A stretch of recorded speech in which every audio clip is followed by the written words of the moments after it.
Good day, everybody. This is a Florida Golden Girl. Today's travel adventure is a continuation of our series of interesting things to do in Maitland. Today, we're going to be touring another local history museum. There's my sidekick in the distance. Today, we're going to be touring the Maitland History Museum and Telephone Museum. Oh, this is going to be interesting. So, the money that you pay to go into the art museum that we toured last week also pays for you to enter the history and telephone museum. So let's see what this is all about. Oh yeah. Hello, welcome. Thank you. Welcome to the History Museum. Feel free to walk around, and if you would like to head down to the telephone museum, you can just walk right through the doors. They're unlocked. Thank you. Appreciate it. Thank you. Okay, so this tells you a little bit about the history of Maitland. And so if you get an opportunity, the entrance fee covers another museum. For $4, you can't beat that. Now, my opinion of the art museum is that for what you pay, yeah, it's worth it. But here's the talks about how it was originally a fort, that in 1838,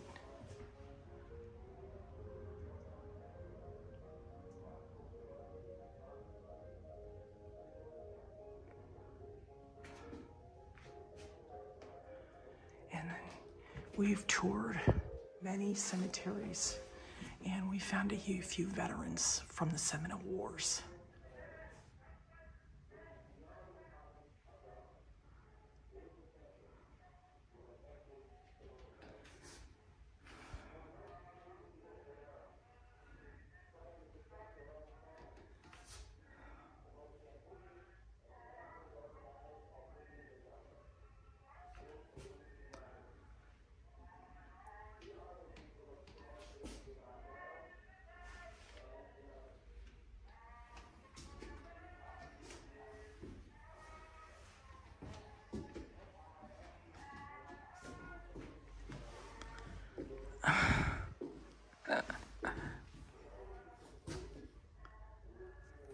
I wouldn't try anybody. Aren't those? So these are hats.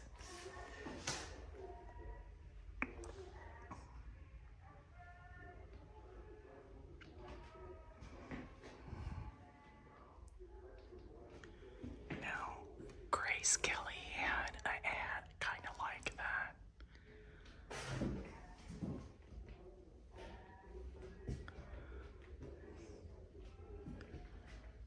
Aren't those elegant?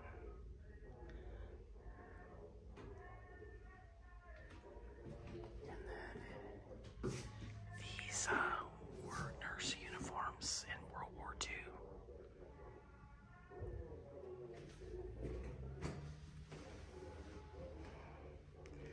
So this is blackout instructions for the city of Maitland.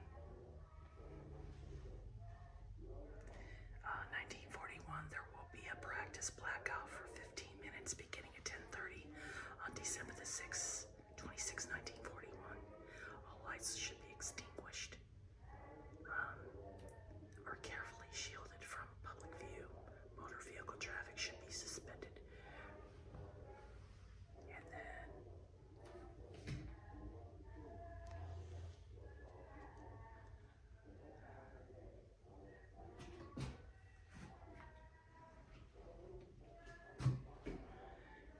And then this talks about the research studio that we just left.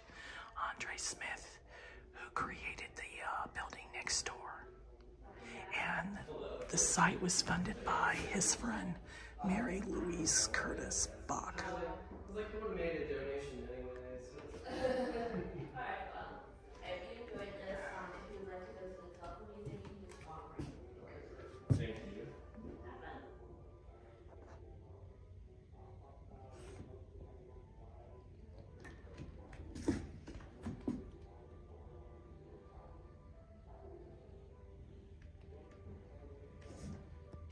So this talks about a new era that the Maitland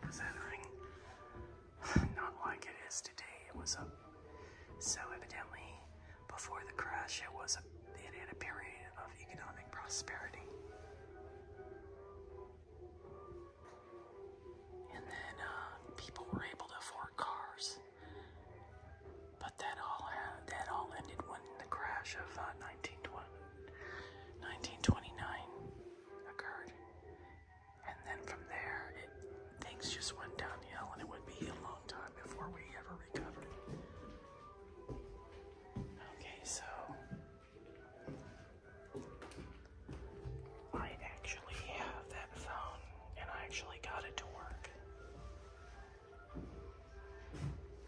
And so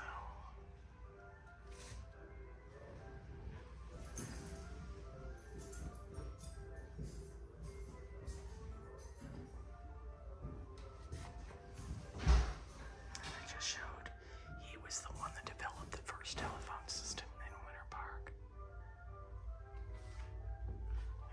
That's a cool looking dress right there. I don't know, that sounds like a coat or something.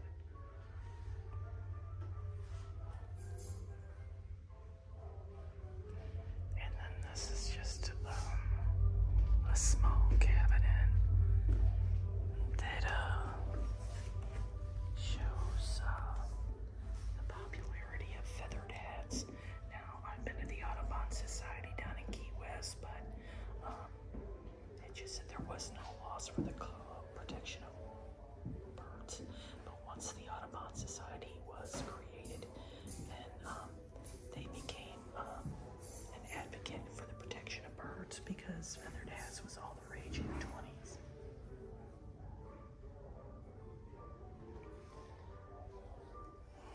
And then if you're interested in reading more information about the lady that was an advocate for social causes, informing the Maitland Public Library and the founding of the Audubon Society, it's this lady here. But eventually she had a partner. And this is a book if you want to read about their relationship.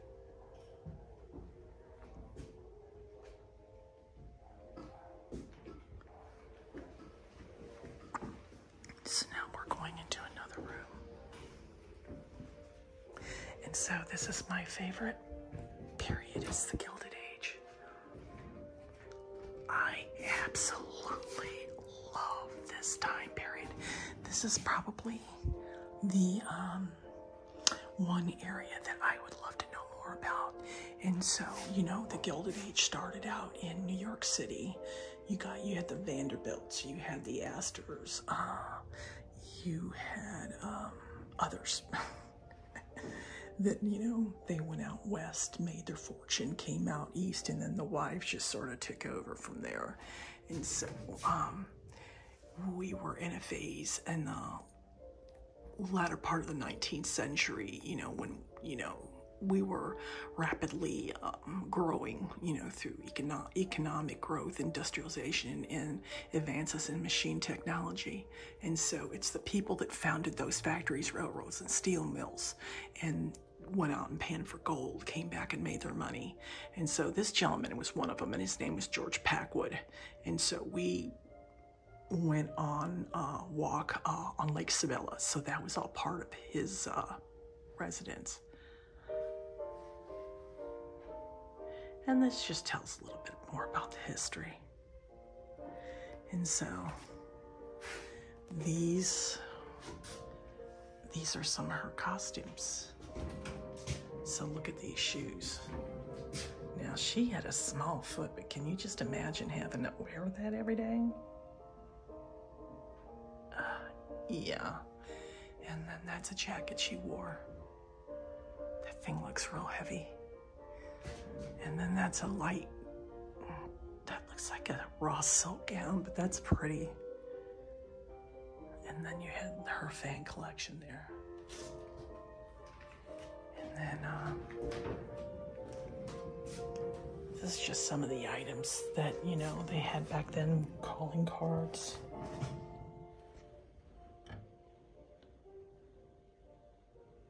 And then baby leather booties and gloves. That's kind of cool. And then just a lady's corset and a parasol. But the Gilded Age did come to the Central Florida area. Like a muffin sleeves.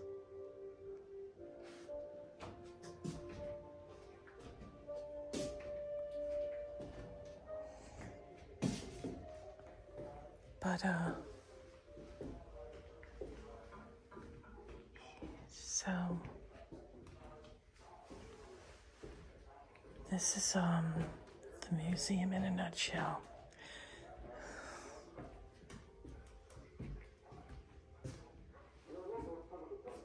So here, this is just a little bit more.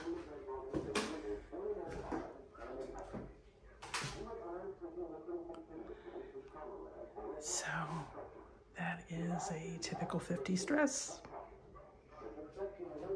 And so these are, I guess, survival crackers, you know, when they thought, you know, there was we all had to, Cold War and things like that, doomsday kits. And so, little civil defense radio and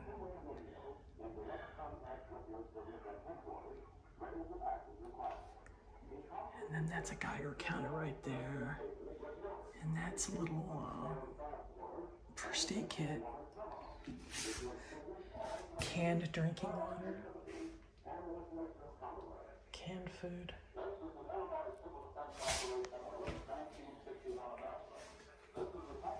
And so, this is the other part of the museum where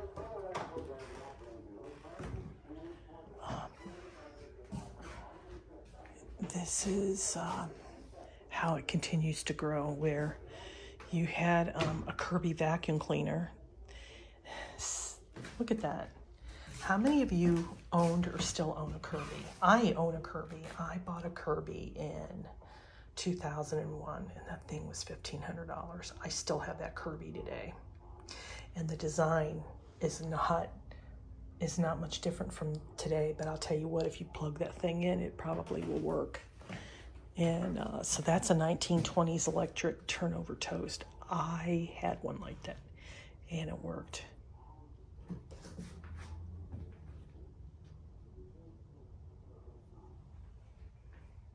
I love the older appliances. How many of you remember the old rotary phones? Now, I was taught to type on a typewriter. This is a manual. And there are people out there that collect the old typewriters. I would love to own a typewriter because I think, you know, it doesn't hurt, but you just can't find really decent ones. And if they want them, they want to charge you an arm and a leg. Do you remember those? Do you remember the old big swinger Polaroid cameras from '68? Look at that thing. Oh, I remember those. And then you had the old Bell and Howell movie camera. And then my mother had one, but it was an earlier model. And my brother has it to this day. And these are old switchboards. And then these are a Signal Core telephone set from World War II.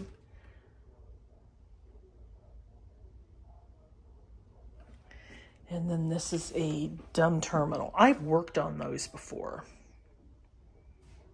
So the information from a dumb terminal will go into a server, and then the server will read the information, and it gets transmitted into tape, and then they read the tape, etc., etc.